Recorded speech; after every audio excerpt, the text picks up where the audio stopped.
Mirza Muhammad engineer صاحب کی بات سنیے، وہ کیا فرما رہے ہیں، ذرا سنیے اس کو۔ میں آپ سے ایک معصومانہ سوال کرتا ہوں کہ کیا حضرت ابوبکر یہ جرأت کریں گے کہ میں فاطمہ سے افضل ہوں؟ آپ نے جس طریقے سے کہا کہ ابو بکر جو ہیں وہ کبھی یہ دعویٰ نہیں کریں گے، میں تو یہ کہہ رہا ہوں کہ حضرت علی نے بھی کبھی دعویٰ نہیں کیا کہ میں ابو بکر سے افضل ہوں، پھر تو کیا ضرورت ہی نہیں، وہ تو ایک ٹاپک لاتا ہے نا۔ نہیں تو بات تو ایک ہی میں آپ کو بتا رہا ہوں، ہاں جب اہل بیت کا ذکر ہو رہا ہوتا ہے تو ان کو صحابہ سے ایکسکلوڈ کر کے تصور کیا جا رہا ہوتا ہے۔ حضرت مرزا صاحب آپ اتنا ضد کیوں کرتے ہیں؟ آپ نے خود ہی اقرار کر لیا، آپ نے حضرت عثمان غنی رضی اللہ تعالیٰ عنہ کے بارے میں اقرار کر لیا تھا کہ حضرت علی رضی اللہ تعالیٰ عنہ کے مقابلے میں کہ حضرت عثمان غنی رضی اللہ تعالیٰ عنہ کے برابر لوگ کسی کو نہیں سمجھتے، آپ نے یہ خود فرمایا تھا پہلے۔ عبد الرحمن بن عوف نے انٹرویوز لینے شروع کیے، لوگوں میں دیکھا کہ رائے عامہ کیا ہے، ڈیموکریسی، وہی بات، میجورٹی کس کے ساتھ ہے۔ میجورٹی کا موقف یہ تھا کہ حضرت عثمان کو خلیفہ چنا جائے۔ اس کی ریزن صرف ایک تھی کہ حضرت عمر کا دور بہت ڈسپلنڈ اور سخت تھا، اور حضرت علی کی طبیعت کا بھی انہیں پتا تھا کہ یہ ایک اور عمر ہم پہ مسلط ہو جائیں گے، تو انسانی طبیعت سختی تو برداشت نہیں کرتی، تو انہوں نے کہا اگر دو بندے ہیں تو یہ سیف سائڈ ہے کہ حضرت عثمان نرم دل ہیں۔ پھر ان کی ایج بھی 72 ایئرز اس وقت آلموسٹ ہو چکی تھی، 70 کے قریب تھے، 70 پلس تھے۔ تو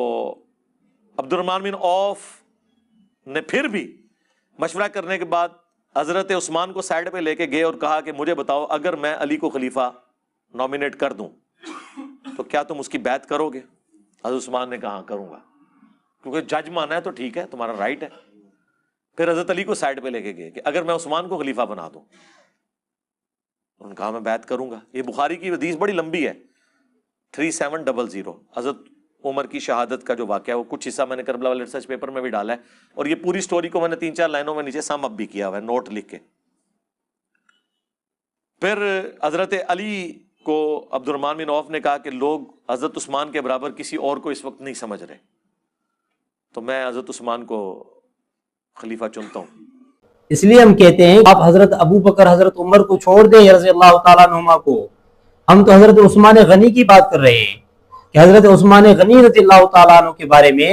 عبد الرحمن ابن عوف رضی اللہ تعالیٰ عنہ نے فرمایا حضرت علی رضی اللہ تعالیٰ عنہ کو مخاطب کر کے کہ علی میں نے لوگوں کے خیالات معلوم کیے ہیں، وہ عثمان غنی رضی اللہ تعالیٰ عنہ کے برابر کسی کو نہیں سمجھتے ہیں۔ تو آپ مجھے بتائیں، آپ لوگوں کو یہ درس دیتے ہیں کہ اہل بیت کے مقابلے میں کسی کو نہیں لائے ہیں، مہاجرین بھی انصار بھی حضرت عثمان غنی رضی اللہ تعالیٰ عنہ کے برابر کسی کو نہیں سمجھتے تھے۔ یہ صحابہ تھے جو حضرت عثمان غنی رضی اللہ تعالیٰ عنہ کو افضل سمجھتے تھے۔ صحابہ کرام حضرت عثمان غنی رضی اللہ تعالیٰ عنہ کو علی رضی اللہ تعالیٰ عنہ سے افضل سمجھتے تھے۔ اب آپ کی مرضی ہے، آپ نے لوگوں کو حدیث پڑھ کے سنائی، لیکن آپ نے اس میں یہ بات کہی کہ حضرت عبد الرحمن ابن عوف رضی اللہ تعالیٰ عنہ نے یہ فرمایا کہ آج میں اسی کی بیعت کروں گا جو سب سے زیادہ افضل ہوگا۔ وہاں پر افضلیت کے الفاظ ہیں جو آپ لوگوں کو بتا نہیں رہے ہیں۔ آپ نے یہ بات بتائی کہ حضرت عثمان غنی رضی اللہ تعالیٰ عنہ کی عمر بہت زیادہ بڑی تھی، اسی لیے حضرت عثمان غنی رضی اللہ تعالیٰ عنہ کو خلیفہ بنایا گیا۔ اچھا یہ بات ہے۔ آپ نے یہ کہا کہ حضرت علی رضی اللہ تعالیٰ عنہ کا مزاج بہت سخت تھا، اسی لیے حضرت علی رضی اللہ تعالیٰ عنہ کو خلیفہ نہیں بنایا گیا۔ تو یہ آپ اپنی طرف سے بتا رہے ہیں نا، یہ کوئی حدیث کا حوالہ تو آپ نے نہیں دیا، کسی صحابی نے تو یہ نہیں کہا، آپ نے اپنی طرف سے بتا دیا۔ دوسری جگہ پہ یہ فرمایا کہ حضرت علی رضی اللہ تعالیٰ عنہ درویش تھے۔ نہیں، مولا علی کا ذکر نہیں جو ہو رہا، آپ سمجھو مولا علی درویش بندہ سی، اور دوسرا مولا علی، نہیں مولا علی کا ذکر نہیں جو ہو رہا، آپ سمجھو مولا علی درویش بندہ سی، اور دوسرا مولا علی۔ اب ایک آدمی ہے وہ درویش بھی ہے اور ایک آدمی سخت مزاج بھی ہے، سخت تھا، اور حضرت علی کی طبیعت کا بھی انہیں پتا تھا کہ یہ ایک اور عمر ہم پہ مسلط ہو جائیں گے، تو انسانی طبیعت سختی تو برداشت نہیں کرتی، تو انہوں نے کہا اگر دو بندے ہیں تو یہ سیف۔ اب آپ نے یہ بتانا ہے کہ وہ درویش کیسے تھے اور سخت مزاج کیسے تھے، تو یہ آپ اپنے ان چاہنے والوں کو بتائیں کہ حضرت علی رضی اللہ تعالیٰ عنہ کے متعلق جو آپ نے فرمایا۔ دیکھیں آپ کی مرضی ہے، آپ حضرت علی کو پہلا نمبر دے دیں اور آپ حضرت علی کو چوتھا نمبر بھی دے دیں، یہی روافض کا طریقہ ہے۔ رافضی بھی اسی طرح ہے نا، وہ کہتے ہیں کہ حضرت علی رضی اللہ تعالیٰ عنہ خلیفہ اول ہے، تو آپ نے بھی یہ کہا